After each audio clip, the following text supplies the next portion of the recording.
Human design. Human design, the design of humans. How humans are designed. How humans are designed to be human. Where are you going with this? How humans are designed to humanly go. Where no human has gone before. Yeah, I don't know, man. I had a question, something to see what you say about.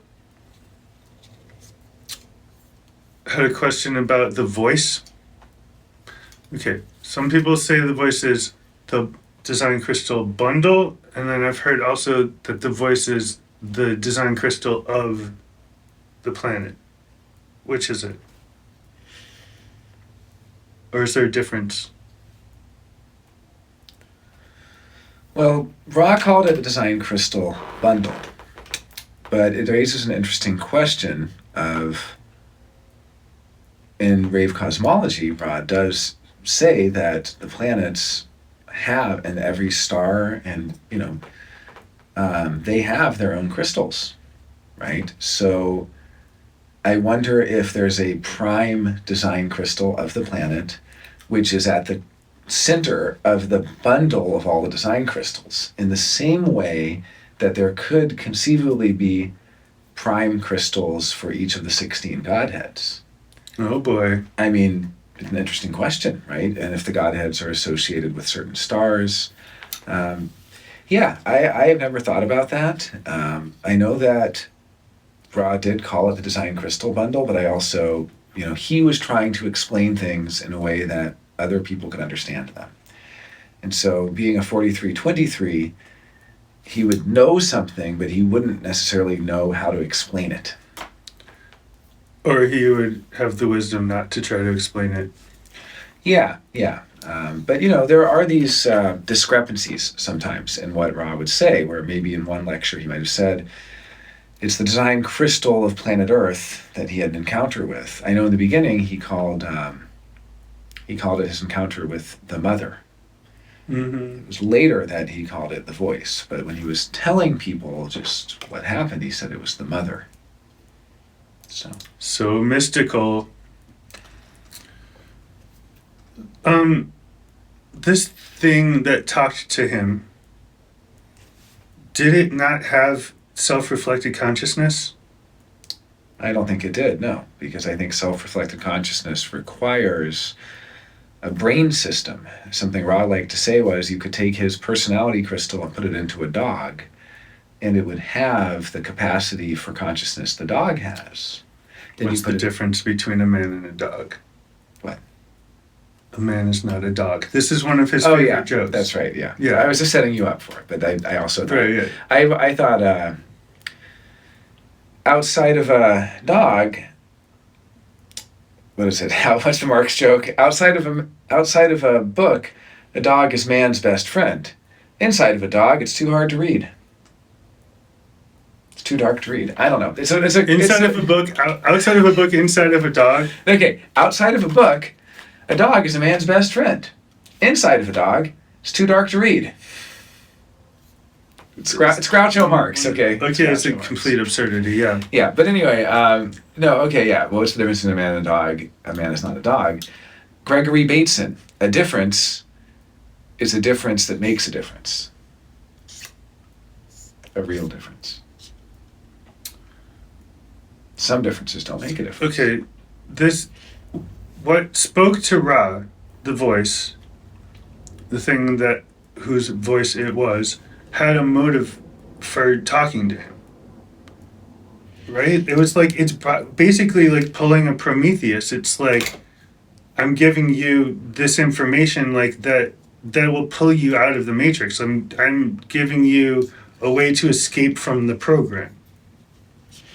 So it feels like there's some sort of like, if for that thing to have that motivation, it has to have contemplated.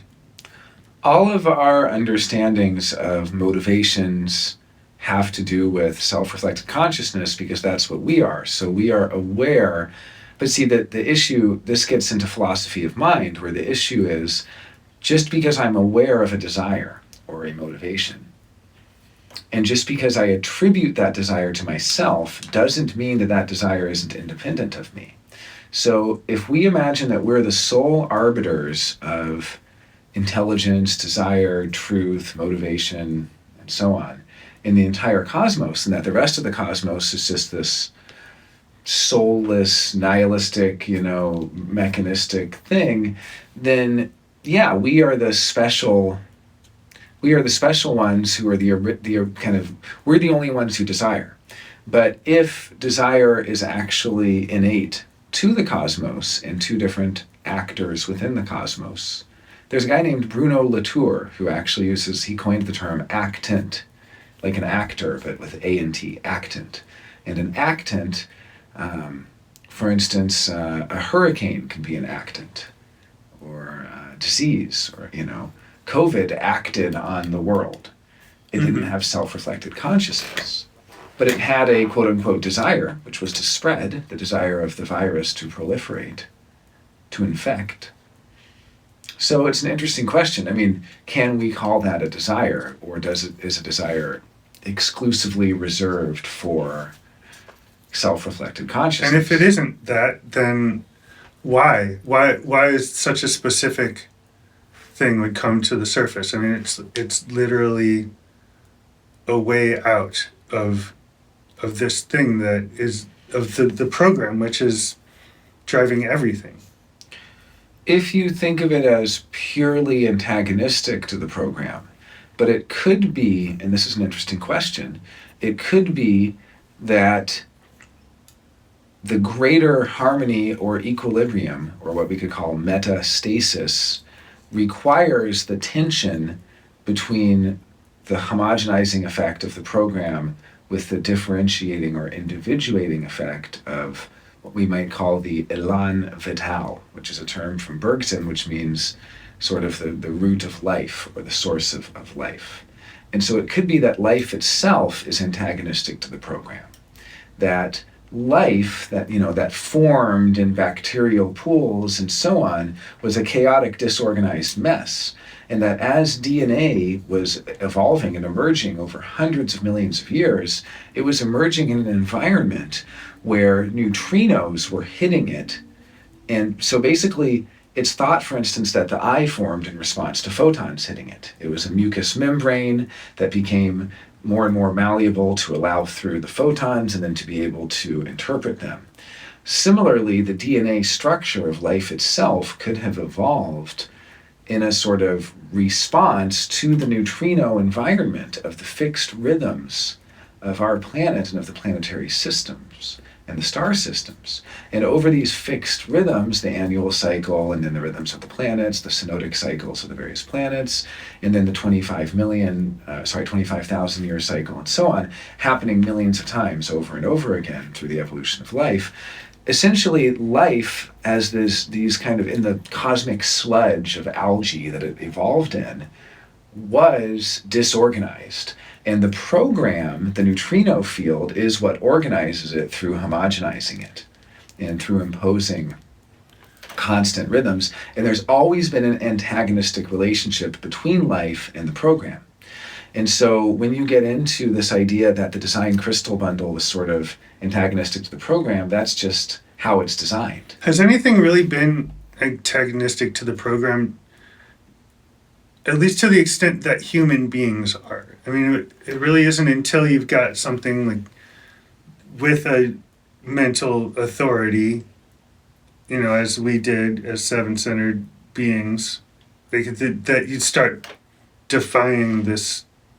Yeah, I think that's right. I think that's true, and I just have a couple comments on that. One is Henri Bergson, the French philosopher, wrote extensively on the difference between humans and all other animals. Because when you start with saying human exceptionalism, you have to figure out what is exceptional about humans. What is the exception? What is different about them? Because if you say humans are exceptional because we're the only things that have motivations and desires and so on, you get it wrong. As I'm saying, other things have desires. They might not have the self-reflected consciousness. You have to understand what is self-reflected consciousness that is unique to us. And what he came up with is he said there's a gap or a zone of indetermination through which mammals, yeah. Just needed to clear my throat. Okay. So mammals, dogs, cats, elephants, zebras, they have this gap as well. Don't forget zebras. Well, any mammal, whales, they have this zone of indetermination, and yet it is not as developed as it is for us. And there's actually a critical phase transition that occurs between all other mammals and Homo sapiens. And we know in human design that's the phase transition from the 5-centered to the 7-centered being. But the way he described it is, take a dog or a cat and tell it not to eat. Well, eventually it'll try not to eat the thing, it'll try to obey. That's its zone of indetermination. He defined the zone of indetermination as in two ways. It is the ability to resist habitual reaction, and it is the ability to appeal to past experience. Dogs and cats remember. They don't try to remember. They also forget, but they don't try to forget. It is humans who strive with regard to memory. And we strive to remember, we strive to forget. The striving is part of, see what I mean? There's an extra layer of our relationship to memory. Meanwhile, dogs and cats can resist their habit. You say, don't eat? Okay, it'll wait, but eventually it gets too hungry and it eats it. Humans can actually go on hunger strike. Mm-hmm. See what I'm saying? There's a sort of addition of the ability to resist habit. So, and what, there's a really wonderful expositor of Bergson named Christian Kerslake, and the way he describes Bergson is saying, essentially the zone of indetermination, this gap, what it does is it creates a space where time can be paused. And this is the space of thinking, what we call self-reflected consciousness. And when you're in the space of thinking, it's as if time stops moving. And in this space, you have a sort of paused time where before that, we are in the flow of time, where at every given moment, we are being determined by time. And so our material reality and our physical form and our actions in the material are sort of being determined by the flow of time and by what is happening. But when you develop this zone of indetermination, it's expanding this gap through which time enters into the form through a process called involution. And through this involution, the form turns inside out, and suddenly time is no longer outside of us, it is inside of us. It is in our inner space of self-reflection. And we are no longer materially determined by the outside. We can now determine the outside materially. We build roads, we build bridges, we build stoplights, we build skyscrapers. And we basically shape and form our material surroundings to match us. It's very different than how a deer makes a deer trail. It's not deciding, the form of that deer trail. The deer trail is essentially part of the material sculpting of its action. But we sculpt with our mind. We sculpt with our decisions, mental decision making. And so interestingly, and so we have to remember, inner authority and the potential of human design is a very new thing. And for 90,000 years, the human project was, how can we use our mind to make the decisions? And now it's like, that's why it's so hard to not use our mind anymore. Dogs and cats aren't using their mind to make decisions. Mm-hmm. We've had 90,000 years of using our mind to make decisions. And so now we have all of the apparatus of this incredibly powerful mind that we in some sense have to leave behind or move to a new place. So I think this is all a very relevant conversation to human design, is what makes the human exceptional. Because we could say the human's not exceptional at all, which is not true. Many scientific materialists try to do that. What makes us think we're so special? We're not special at all, right? And they try to remove human exceptionalism. And say Let's get back to where this started, though. The tangent went off from having to do with the voice. having what its motivation was and whether or not that deviation from the program was possible by anything other than a human being. Right. I think the human being is starting, even with Homo sapiens, starting with the seven-centered being, was the ability for self-reflected consciousness to resist habitual reaction, which is essentially to go against its nature. And so, interestingly, we really Because have that's to, still, there was always self-reflected consciousness, even before the nine-centered being. Not always, but in the seven-centered. yeah, really the development from, and I mean, and even the five-centered has a sort of proto-self-reflected consciousness where there's the beginnings of interiority, but there's not yet an ajna center. It's still sort of deterministic in a way. And I think what we really have to realize is that what we call the program in human design, we're referring to the personality principle. But there's actually a second program, and the second program, we don't really call the program, we call it the form consciousness. And so from the perspective of the form, the seven-centered being itself was already breaking with its program, because its program was to simply eat when you're hungry, to procreate when there's a sexual urge, to sleep when you're tired, to wake up when you're no longer tired, to defecate when you need to defecate. I mean, essentially the natural program that we don't really call the program, but the natural order already had something break against it, which was the self-reflected consciousness that allowed us to have the personality program. I mean, when we became basically humans instead of animals. Yeah, exactly. And so, The other thing I would mention is just when you're sleeping, there is a sort of war being waged between the design and personality agendas, if we could call them that. And the design crystal dreams, the demon realm dreams, are there, all it really cares about, all its agenda is the preservation of life. So if you're really stressed out, it might give you a nightmare so that you get really frightened and scared, and it produces a chemical cocktail that relaxes the body. Because there's too much tension putting stress on the body, so that scary dream that you get. But I mean, similarly, you could be a priest and it might give you a visit by a succubus, right? Or an incubus, and you have a sexual experience and you have a nocturnal emission and you have nocturnal orgasms. People get these. These are the design crystal at work, because all it really cares about isn't morality, isn't the cohesion of a society, isn't social interaction, isn't the family structure, tradition. All it really cares about is the preservation Biofunction. The form, biofunction, exactly. And so I think human design and the design crystal agenda is there to restore healthy biofunctioning in some sense. Because the personality crystal agenda doesn't really care about you. What we call the program doesn't really care about you, the form. All it cares about is furthering its agenda, and it doesn't even have one agenda. It has 16 different agendas that are all like wheels of the spokes coming out, like spokes of the wheel rather, and these spokes are kind of diametrically opposed, but also adjacent to some other spokes, but also competing with some other spokes for the same limited resources, and so on.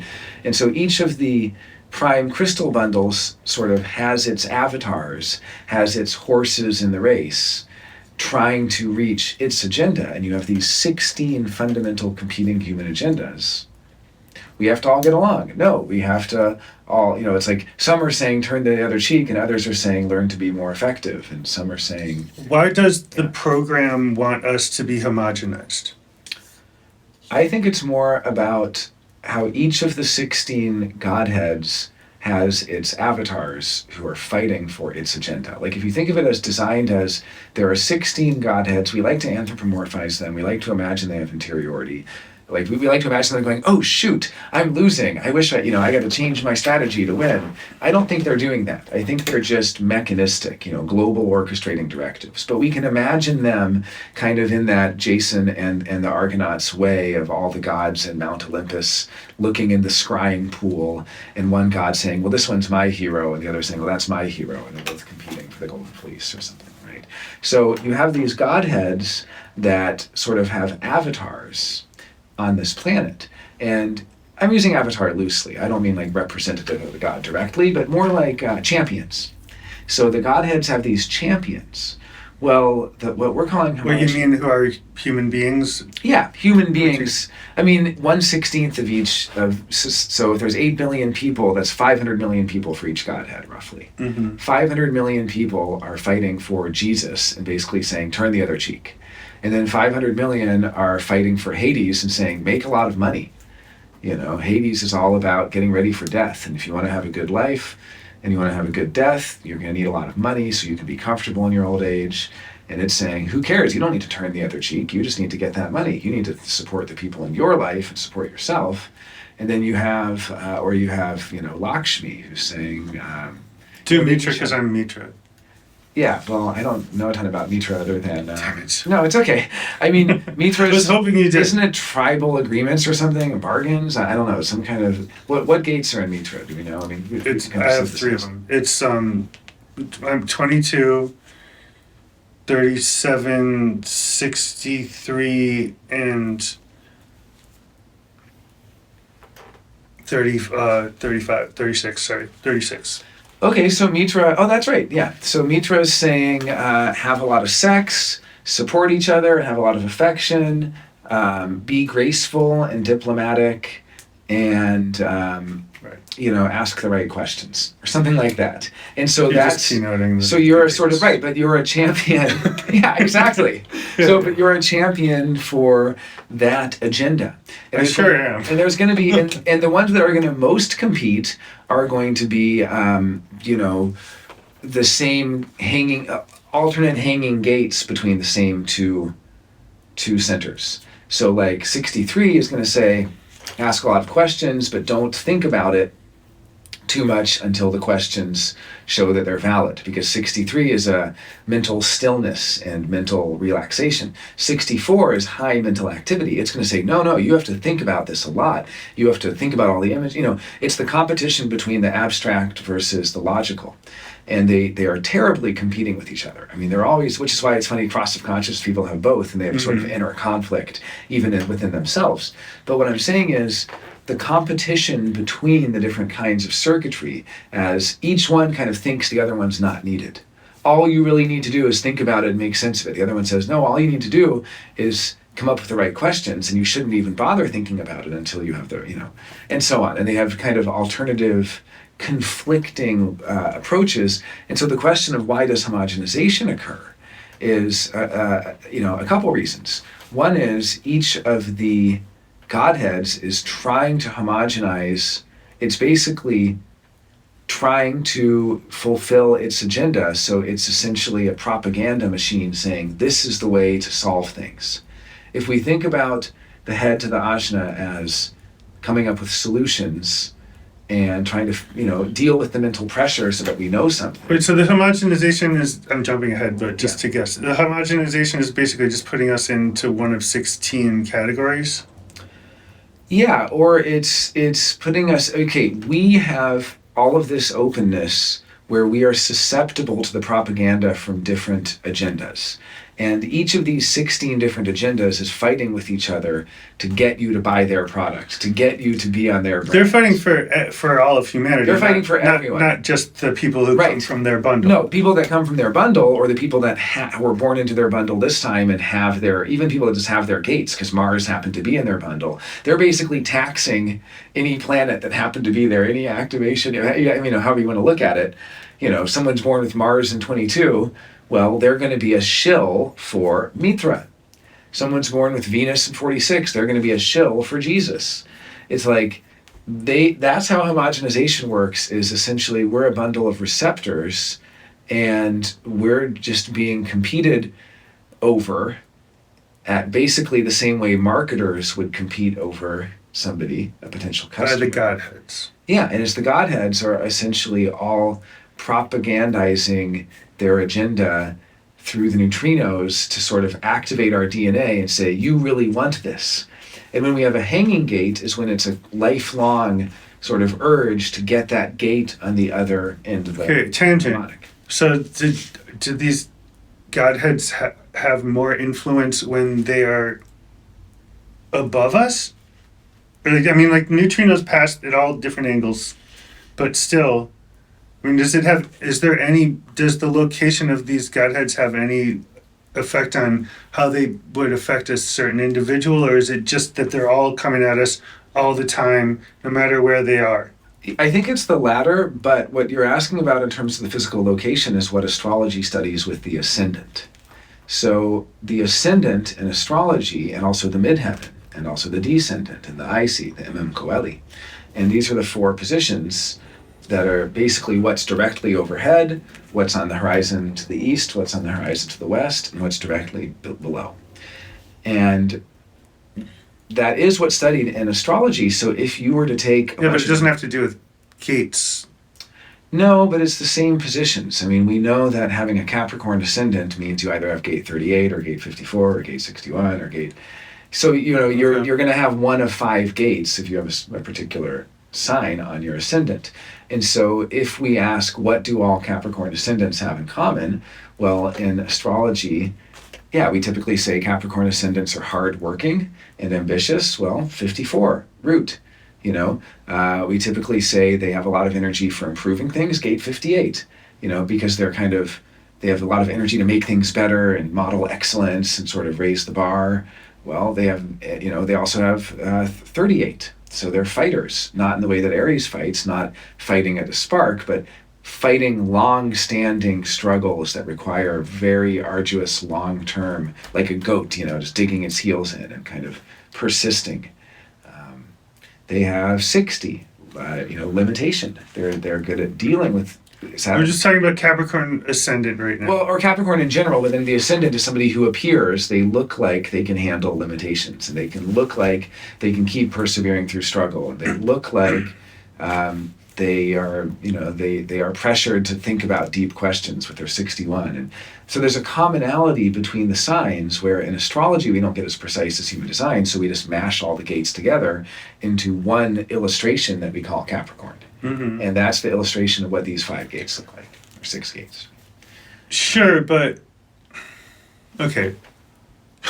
The godheads are such a weird... Right, because godheads cross over gates. Although 4 of the godheads are all in the same sign. Well, here's what messes me up, is that a godhead is 4 gates, and there's... a godhead is theoretically could be passing above us at any moment. As the world turns one time every day, it basically, the whole universe goes around us once. Mm-hmm. So those gates are lined up with the cosmos, and the godheads are lined up with 4 of each of those gates. So obviously the godheads don't stay with you, like as the world turns, you every day would go through all 16 godheads overhead. But the earth itself is in a gate. Not only that, one is in a line of a gate. So it's like the whole planet is in one gate, but it's also underneath this smaller thing that encompasses 4 gates. So I did a video where I was saying that essentially the crystal bundles would have to be, the width of the crystal bundles has to be 64 times the width of the earth or something like that was what I calculated but I don't know if it exactly works that way, because what we're really asking is the difference between the ascendant versus the difference between the sun sign. And so we know that the sun sign is an annual cycle of the entire year. And so your sun sign is going to be based in where in that annual cycle.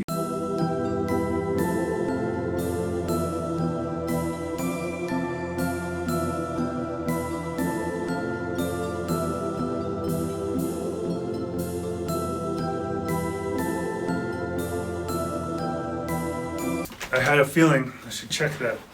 Yeah. Good feeling. I need my glasses so I can play with them. Try not to move in this loud ass chair. Yeah. Sit perfectly still. I had a joke in the Percy had a joke about, I assume that the further I get into my experiment, the less squeaky the chair in my mind gets. Nice. I like that one. Yeah, the chair in my mind, it's well oiled. So, so about the ascendant, because the ascendant is really measuring the daily cycle, and the positions that we use in human design are really on the annual cycle.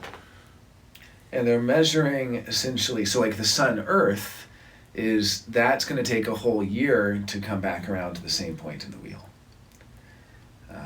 If we were measuring the ascendant would get back to the same point in the wheel every day. Mm-hmm. So it's an interesting question of what does it really mean to have, these kind of divisions. So Also, is there any significance to them lining up with each other, which has to happen once a day at least, right? Where it would line up with itself? yeah. Oh, like the ascendant and the sun, you mean? I guess so, yeah. Yeah, because the ascendant is the point along the eastern horizon, and like the point where sunrise occurs on the eastern horizon. And at each day, I guess the ascendant, right, is... I'm imagining Indiana Jones with the thing at the top of his staff that lines up just right with the sunbeam that comes into the room and points to where the arc is or whatever it is. Yeah, I mean, it's interesting, like, it would be interesting to know what time people are born and if there's any correlation between, like, is it meaningful or useful information to know what gate their ascendant is in, what line their ascendant is in? If you took everybody with a first line ascendant, would that tell you something interesting? Like, oh yeah, I'm a fifth line, but I have a first line ascendant. It makes me appear much more like a first line. I mean, that would be the traditional astrological way of interpreting it. Did Ra ever say anything about why he doesn't mess with it? Not that I know of. I mean, I remember him being asked about the ascendant in a Q&A, and I'm sure it came up a lot, and I think he just waved it away. There may have been, I would like for him to have gone more into it. It would be interesting if he did. But it could just be that in astrology we're using the ascendant because we only have 12 signs, and although people have tried getting into the decans, what are called, decanates, the decanate system of astrology, there's 36 divisions rather than 12, because each of the 12 signs is divided by 3, 0 to 10 degrees, 10 to, 9, 10 degrees to 19, and then 20 to 29. So each of the signs is kind of divided into 3, but even then you don't get as precise as human design. The only thing in astrology that gets as precise as the lines is the Sabian symbols. Have you ever looked into the Sabian symbols? So the Sabian symbols are channeled or psychically sort of accessed images that relate to each of the 360 degrees. So there's 30 Sabian symbols per sign. There's 12 signs, there's 30 Sabian symbols per sign. Well, we know that there's 384 lines. So the 384 lines in the Rei Vi Ching are only 24 more than 360 Sabian symbols, which means that there's actually, there's a very significant overlap where most Sabian symbols, the Sabian symbols pretty much are most of a line. There's something like 22 hours of a line, or 21 hours of a line. So it's because of that. I guess it's slightly longer than a line. Excuse me. They're probably more like 26 hours. But it's basically one per one. Yeah, it's one line and a little bit of a second line of a different line. So it's the entirety of a single line plus a little bit of another one, mostly. So because of that, it's interesting because before human design then, someone essentially channeled images. But see, their images, they're like a flock of geese flying south. Or a boat, a boat gathering water. Like they all have like interesting symbols. We have a lot of these images in human design. The image for gate 14 is a wagon overburdened with riches, right? So we have symbols as well. It's not that we don't. It's just there's this whole other set of symbols called the Sabian symbols. And It's from what culture? It's Western. I think it's Western mysticism, probably from the 1800s or something. There was probably I wish I had a stronger foundation in it, but there are people who have really dug into the Sabian symbols, and they really study them and try to interpret them, because they're kind of almost like dream images. They're just 360 kind of short poetic images. Each one is a single line, a single statement. And I can find your Sabian symbol. That's what's cool, is that every day pretty much, there's 360 Sabian symbols, there's 365 days, plus leap year. So, plus the leap day. So the Sabian symbols mostly match up to the days also. I guess one thing is they get a little bit offset from the days, just like the lines get a little bit offset from the days. So you notice that the line will change sort of arbitrarily. So because of that, the Sabian symbols and the lines do get offset from each other. I'm not sure how much. I mean, there is going to be a fluctuating offset. So it's not a perfect one-to-one, but it's still, it would be interesting for a human design app to tell the Sabian symbol for the line, or for a human design researcher to see if there are any correlations between the Rave I Ching. But it's kind of, to me, what it's like is more like how Ross said everyone should write their own Rave I Ching, their own I Ching. Write your own I Ching. Right? Write a I Ching how you understand it, how you see that line, how you experience that line. Because he wrote the I Ching based on what he saw in his own poetic structuring, in his own evocative terminology. And some people have actually done that. 64 keys. Have you read the Blue I Ching? Parkin's done it. He's done every line. Wow. I don't have his I Ching. I got to get it for the Santa Fe Human Design Library. Mm-hmm. And I do have a PDF of the Blue I Ching. That's the 64 keys I Ching. And that's kind of interesting. I honestly, I feel like I don't have any bandwidth for anything other than human design for the foreseeable future. Like, all of these other things are just so extra to me at this point. You mean you're not into Cards of Destiny, Dave? Jonah, there's something I've been meaning to tell you. It's interesting. Yeah. Like, I definitely am not bored by it.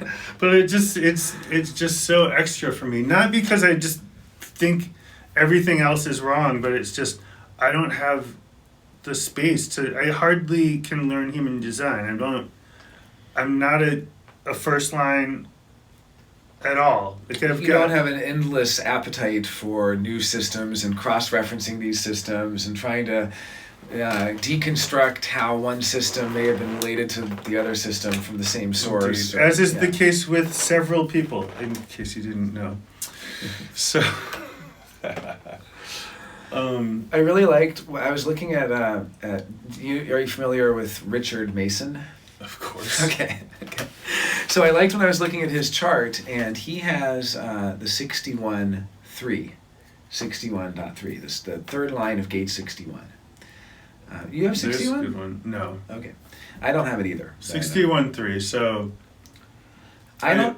I'm just imagining what that entails. Well, what's interesting about it is that the 61.1 is the current key to our global cycle, and it has been since 1960. It's the key to understanding our current time. It's actually the key to gate 13 in global cycle analysis. Is this occult wisdom? Is that what it is? Yeah, it's occult knowledge. Occult knowledge, yeah. And it's the key to gate 13, which is how we understand our past. So since the 1960s, we have been available. It's been available in the global cycle and the global background frequency to unlock the history of humanity and the understanding of our past and how we got to be here through occult knowledge. That's how we've understood. It's like the occult history. Well, 61.1 being a first line is just all about getting to the foundations, getting to what's really trustable and dependable, and kind of just it's like we're at the end of it. It started in 61.6 back in the 1500s, and now it's 1410 or whatever it was, 1610. Excuse me, 1610. And so it started in 1610, and the sixth line, and then basically what's happened is every 70 or 80 years the line changes. So we were in line 2 starting around 1890. So from 1820 to 1890 roughly, basically most of the 1800s, we were in 61.3. the key that Richard Mason has. And what Ross said is, if you have a key to a past century, to a recently past century, you'll have an anachronistic side to you, meaning kind of out of time, or you be more appropriate in that time. And at that time, from around 1820 to 1890, in the third line phase of trial and error, people were trying to figure out mysticism, so they were endlessly skeptical of everything and endlessly questioning everything, but it was also the rise of spiritualism and discovery of Neptune and all these things. And so it was a very confusing, complicated time in the history of psychic phenomena and spiritualism and Western occult studies and alchemical studies and all of these related fields where we had the Ordo Templi Orientis and the Golden Dawn and all these secret societies who were essentially coming up with systems where that you had a letter of the Hebrew alphabet that correlated to a color, that correlated to a number, that correlated to an astrological sign, that correlated to a house, that correlated to an animal. Endless correlations of bizarre connections, trying to syncretize, trying to make a syncretic system that brought together so many others. Well, people know Richard Mason from his work in what he calls true sidereal or cosmic sidereal human design. What they might not realize is that he actually associated a finger, and he associated, through palmistry, and he associated that with a spirit animal in various indigenous traditions, and he associated that with Mayan calendar or something, and he associated it with a biblical character, and he associated it with a season, and he associated it with a plant and an herb, and he associated it with a star. And I mean, he is like perfectly suited for like 1850s London.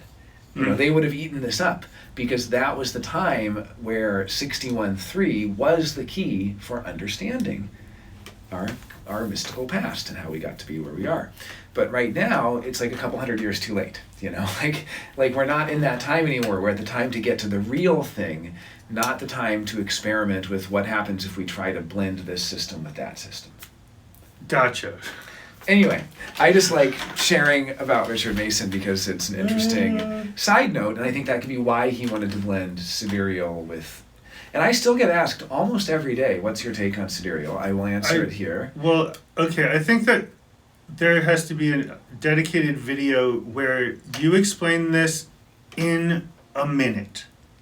Like, literally like a elevator pitch version of like why it isn't real. Why it doesn't work. So we can just send this 1 minute video. But no, I mean, just a reel. It's just something that's like shareable and concise, not like, okay, well now we're going to have like a 3-hour discussion where it's going to be quite clear when we're done. It's just like a bam.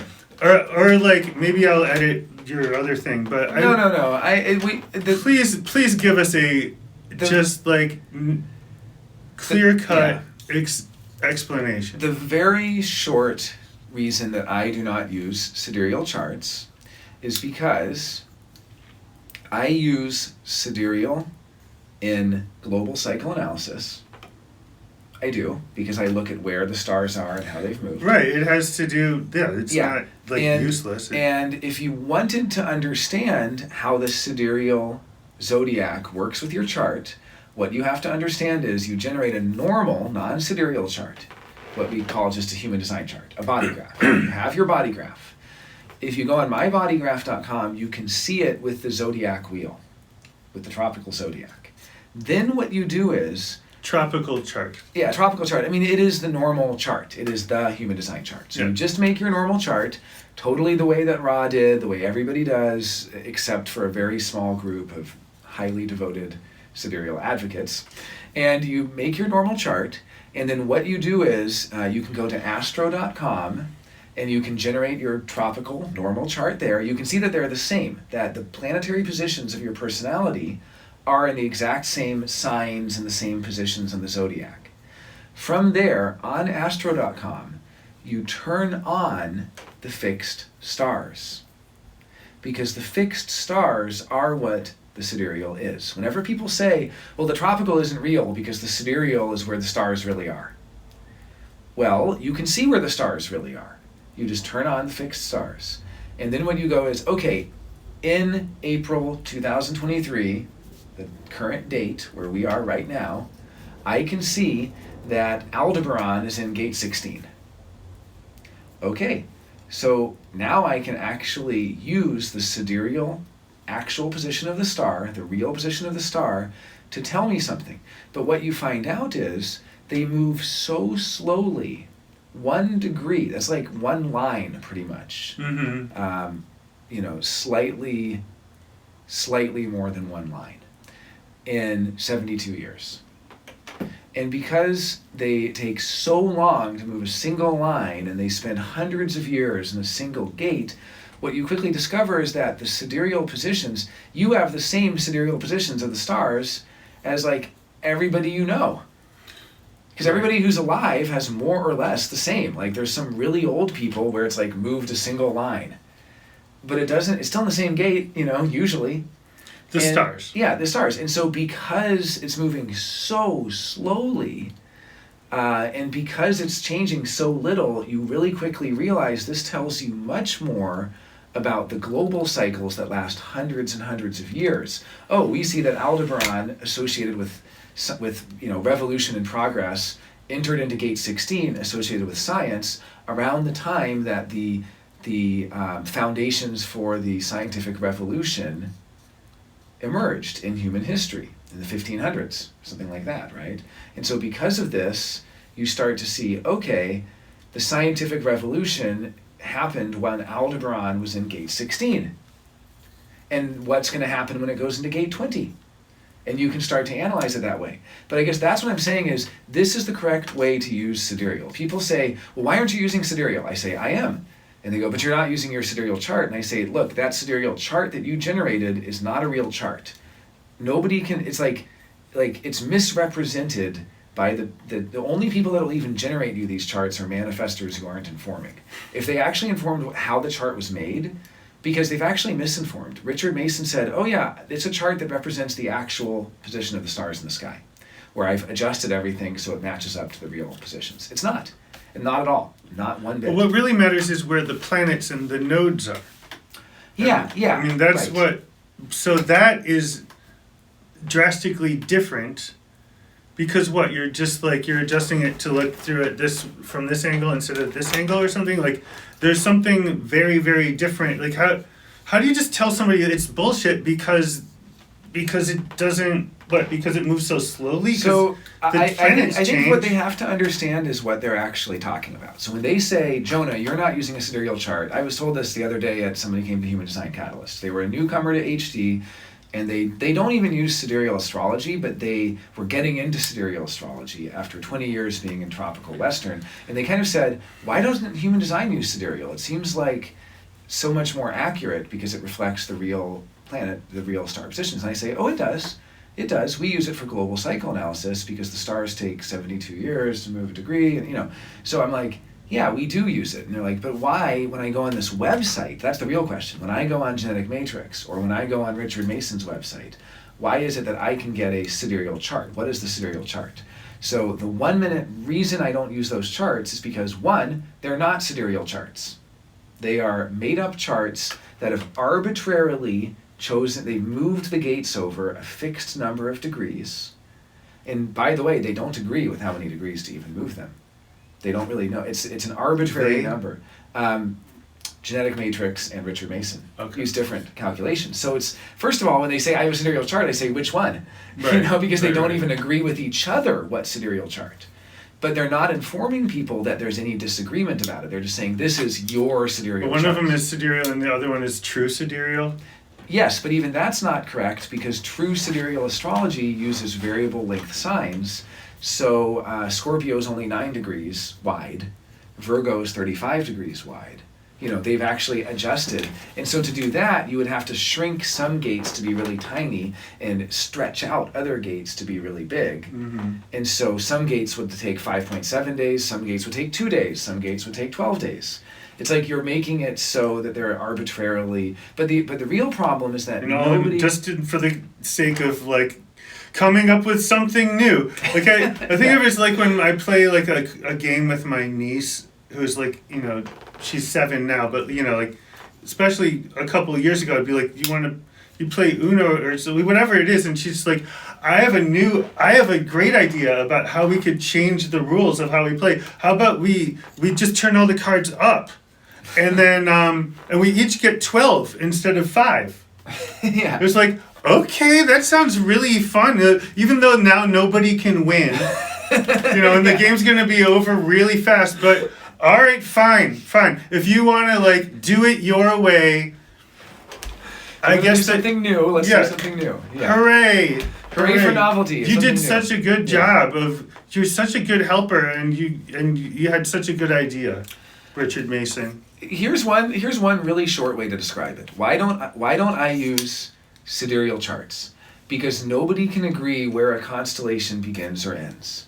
So the only way you can actually make it accurate is to use the fixed stars, not the constellations, the stars. The stars are an actual mathematical point that we can use. So Aldebaran, you can tell where that literally is. just for like the sake of measurement and reliable. Oh yeah. You're not saying like not excluding the significance of any particular star, just like the fact that they're always in the same place. Or that we can actually tell where a star is. We can't tell where Scorpio ends and where Sagittarius begins, because Scorpio and Sagittarius are not real things. Right. They are just names that we give to clusters of stars. Yeah, right. Just make it easier for us to be like it's up in that area, but it's not a literal measurement of the sky. Yeah. So why don't I use sidereal charts? Because I'm an engineer and I like things to actually have clearly defined meanings, and the constellations are not clearly defined. The demarcation points between the constellations. Okay. The points where one constellation ends and the next constellation begins, what about Ophiuchus, right? What about, right, there's other constellations. What about non-Western cultures who have other names for Well, isn't it really stars? just a way of deciding how to name these different sections? Or why don't they just be like, okay, well, it's obviously this is divided into a certain number of things, and we're just going to do it evenly, and then... Well, that's the tropical zodiac way. But when you get into true sidereal, they don't divide it evenly. They're basically That's the whole point of why it's... Yeah, the sidereal hypothesis is that the stars are what is important, and the constellations are names for groupings of stars. And so because the constellations name the groupings of stars, we should use the constellations as the start and stop points of the annual cycles and as the dividing lines. But none of them can agree with each other about where a constellation begins and ends. Do they make the gates wider and more narrow too, or is it just that gates fall in? So in true sidereal astrology, they do, and Richard Mason was claiming that he did in the beginning, but then he revealed that he was not. He revealed that he tried that, but he ran into the same problem I ran into, which is you don't really know where a constellation begins and ends. So instead, he's using an arbitrary fixed offset of around 30 degrees. It's not even the most popular offset. I mean, it's not even that he's using a commonly agreed upon standard among sidereal astrologers. He's using his own unique opinion that his algorithm is correct. And what it comes up with is that Ra himself was wrong about his strategy and authority. He was wrong about his type. He was wrong about his profile. He literally then was wrong about everyone's strategy, profile, and type in his entire life, except for the extremely rare occurrence where somebody ends up the same in both systems, which is like 1 in 1,000. I'm a emotional manifester in either way. So, but you're probably not at 5-2. I don't think you could be, right? And you probably don't have the same channels. You probably don't have the same. So, I mean, I have one. I have the 1222 still. Yeah. So but some of the long term surrender and because it's off by about. Well, it depends how much it's off by, but anyway, it's such a different. Basically, what it comes down to is, Richard Mason actually said that he thought that human design in its current form was a system to keep people trapped in a matrix, and that he thought there was a conspiracy, and he's very much a believer of interdimensional beings. Rise TV? No, I don't. It's his little posse of like conspiracy theorist, human design. Oh, Richard Mason? Yeah. Yeah, he's the, Well, they have a show that's like they're gonna save the world with their knowledge of how everything works. yeah, I had some real concerns when I discovered that he was sharing what was basically extremist conspiracy theory propaganda and sharing people that had been posting some very questionable information in his Facebook, and I brought it up and was disbanded and blocked from everything. So, Of course. you know, why don't I use Sidereal? Because the constellations aren't clearly, nobody can tell me when one constellation ends and the other begins. I do use the fixed stars. I do use the sidereal cycle, which is the 25,000 year cycle roughly. I use it for global cycle analysis. And I don't trust any of the sidereal charts out there now. I guess the short answer would be I haven't found a sidereal chart I can trust because I haven't found one that can tell me how and why it was produced and why they chose those values. Because it seems a lot of it is just eyeballing it.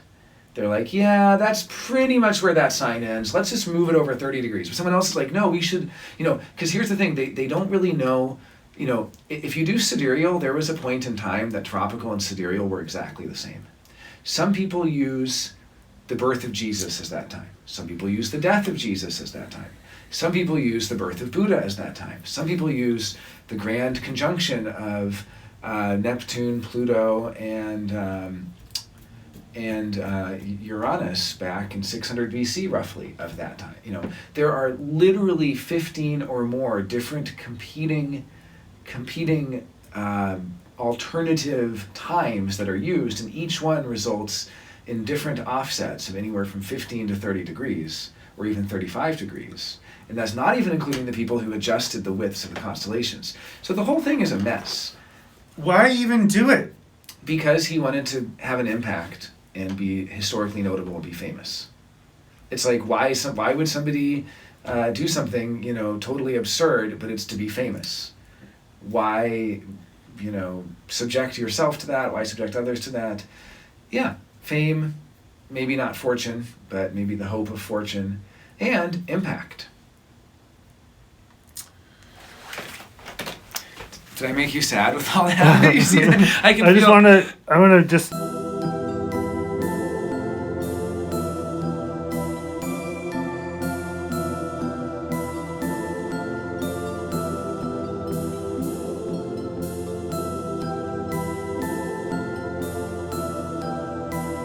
It's not one giant long video. It's easier to mess with later. We're getting a lot of footage here. You're like, this is gonna be too much to edit. What am I gonna do? Well, I mean, what information, what kind of data potentially could a neutrino carry?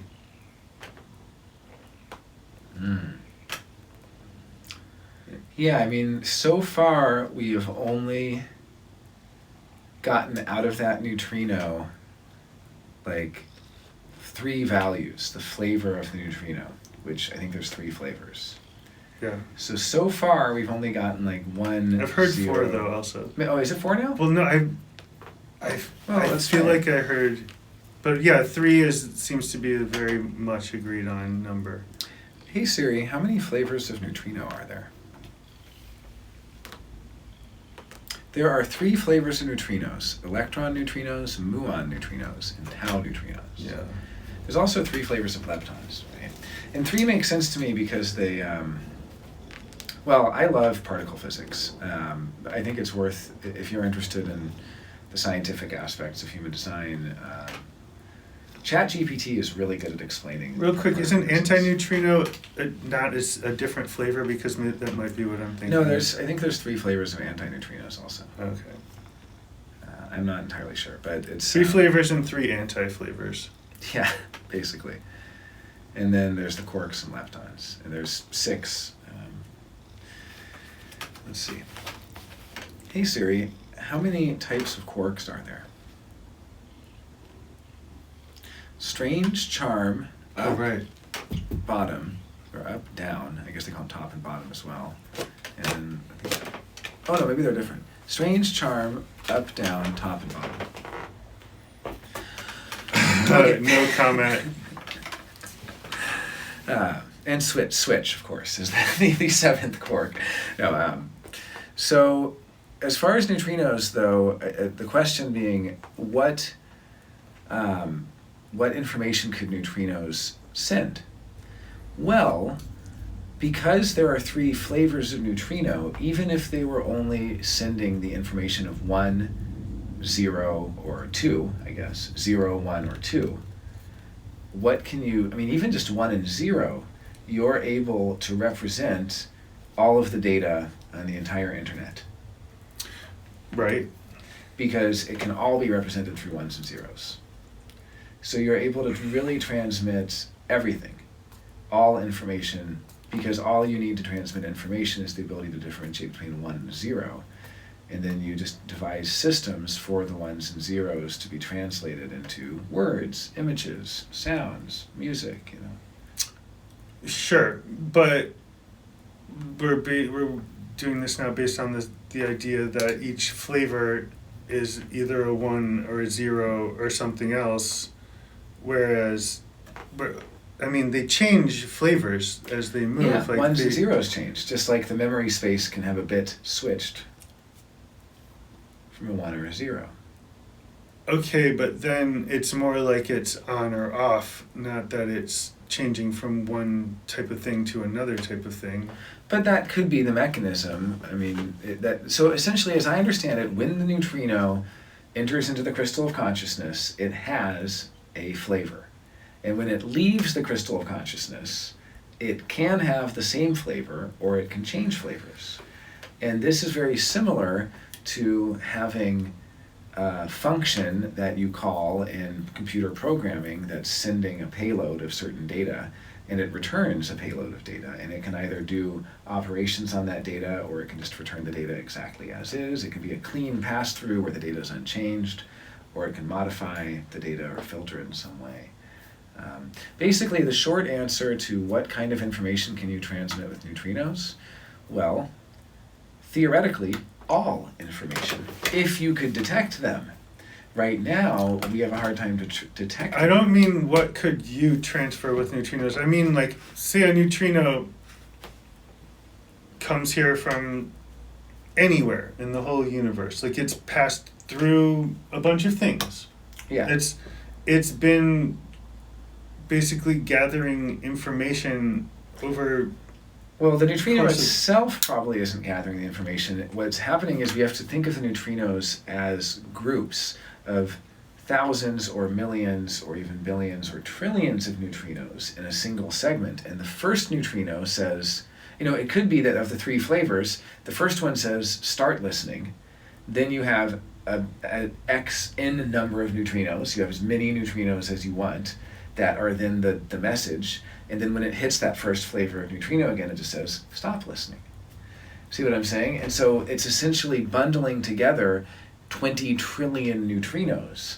And so those 20 trillion neutrinos could have encoded with them the entire history of the universe. Sure. Well, I mean, I figure it's kind of like an Ice Nine kind of thing, whereas if they're in contact with each other, they're sharing information they're all sharing all of their information. So yeah, it's not like one particular neutrino has all the information, but it, as this consciousness particle, it just serves as like a part of this network of.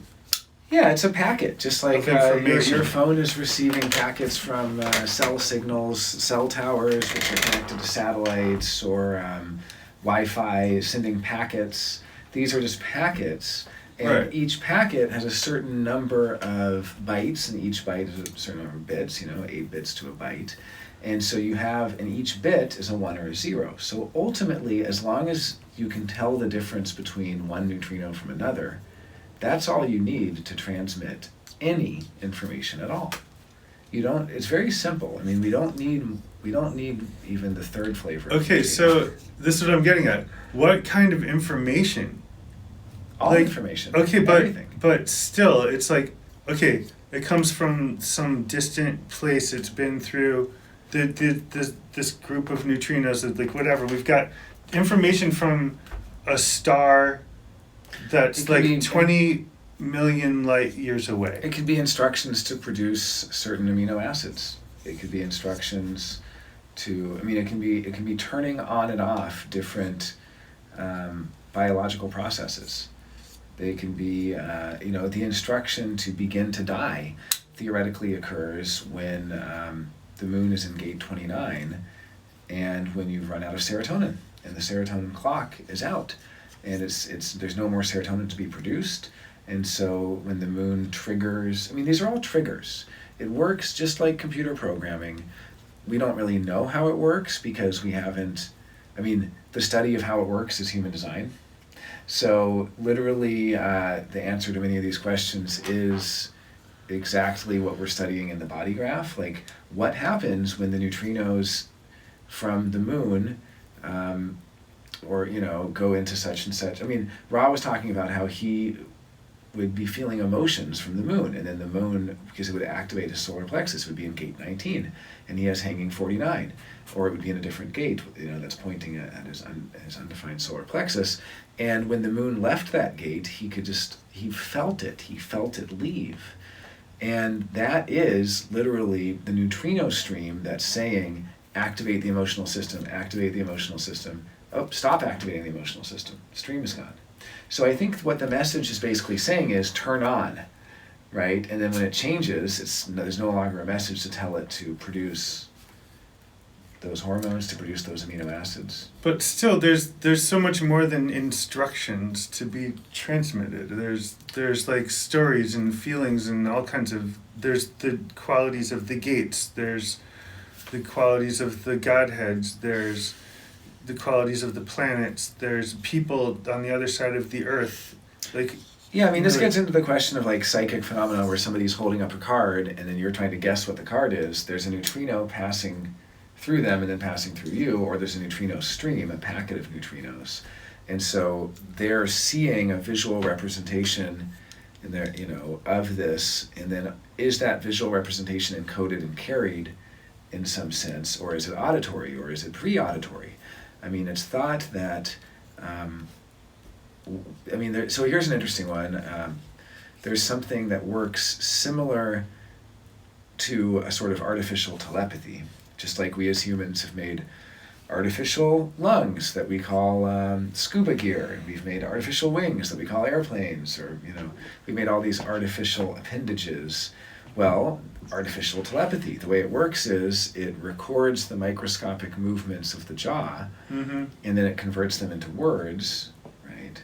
Mm-hmm. And it can kind of transmit that to other people. Were you telling me that? We were talking about it the other day. Not exactly, but I know what you're talking about. Yeah, and so... We were talking about micro-gesturing, but not in the same context. Okay, yeah. So I guess what I'm trying to say is information may not be visual or auditory. It might be micro-gestural. It might be, who knows what it might Or it could be neutrinos! Well, but the neutrinos might be transmitting that information in a format we don't necessarily understand. Just like you have a video file on your computer, if you don't have the right Grindel, codec... you're going to make the camera move if you keep writhing in ecstasy down there. Grindel. Come here.